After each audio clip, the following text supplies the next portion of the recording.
నవనిర్మాణ దీక్ష ముగింపు కార్యక్రమం ఇవాళ కడపలో జరగనుంది. సీఎంగా చంద్రబాబు ప్రమాణ స్వీకారం చేసి 2 ఏళ్లు పూర్తవుతున్న సమయంలో మహాసంకల్పం పేరుతో ఏర్పాటు చేసిన భారీ బహిరంగ సభలో చంద్రబాబుతో పాటు మంత్రులు, పార్టీ నేతలు కూడా పాల్గొంటారు. 2 ఏళ్ల ప్రభుత్వ పనితీరును మహాసంకల్ప సభ వేదిక నుంచి ప్రజలకు వివరిస్తారు సీఎం.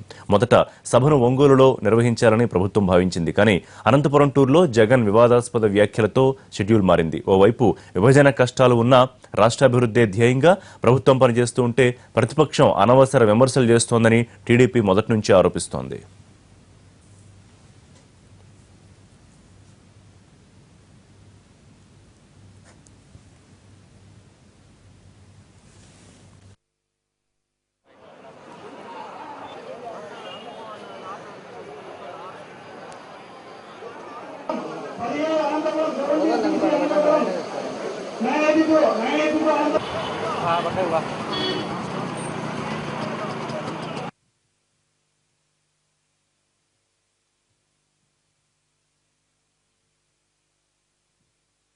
ఇక కడపలో మహాసంకల్ప దీక్షకు సంబంధించి పూర్తి డీటెయిల్స్ మా కరెస్పాండెంట్ లక్ష్మీనాథ్ అందిస్తారు. లక్ష్మీనాథ్,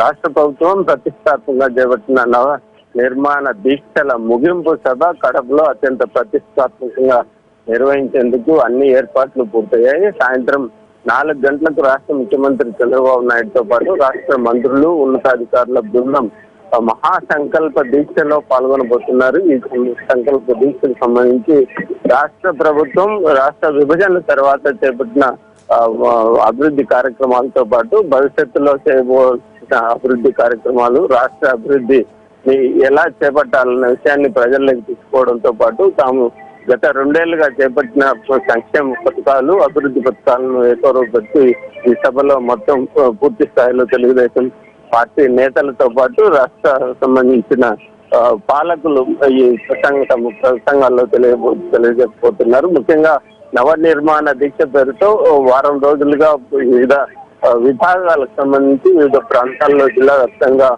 సభలు నిర్వహించారు. రాష్ట్ర వ్యాప్తంగా కూడా ఇలాంటి ప్రక్రియ కొనసాగింది. ముగింపు మొదటగా ఒంగోలు అనుకున్నారు. అయితే ఈ గత 3-4 రోజులుగా ఏర్పడిన రాజకీయ వివాదాల నేపథ్యంలో ప్రతిపక్ష నేత వైఎస్ జగన్మోహన్ రెడ్డి ముఖ్యమంత్రిని ఘాటైన వ్యాఖ్యలతో విమర్శించడం దృష్టిలో పెట్టుకొని తెలుగుదేశం పార్టీ అతని సొంత జిల్లాలోనే ధీటుగా సమాధానం చెప్పాలన్న ఉద్దేశంతో నవనిర్మాణ దీక్ష ముగింపు సభ మహాసంకల్ప దీక్ష సభను కడపలో అత్యంత ప్రతిష్టాత్మకంగా ఏర్పాటు చేయడం జరిగింది. ఈ సభ ద్వారా తమ జగన్ కు ధీటైన సమాధానం ఇవ్వాలని తెలుగుదేశం కార్యకర్తలతో పాటు తెలుగుదేశం నాయకులు భావిస్తున్నారు. ఇందుకు తగ్గట్టుగానే భారీ ఏర్పాట్లు జరిగాయి. ముఖ్యమంత్రి పర్యటన నేపథ్యంలో కడప నగరం మొత్తం పోలీసుమయమైంది.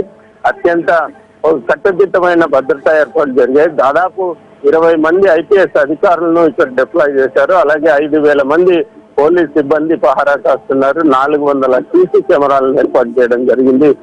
రాజకీయ వివాదం, తీవ్ర పరుష పదజాలంతో పరస్పర వ్యాఖ్యలు చేస్తూ ఆరోపణలు చేసుకున్న నేపథ్యంలో ఏదైనా అవాంఛనీయ సంఘటనలు జరిగే అవకాశం ఉన్న ఇంటెలిజెన్స్ వర్గాల సమాచారం నేపథ్యంలో పకడ్బందీ ఏర్పాటు చేసినట్లు పోలీసు వర్గాల ద్వారా తెలుసుకున్న పరిస్థితి.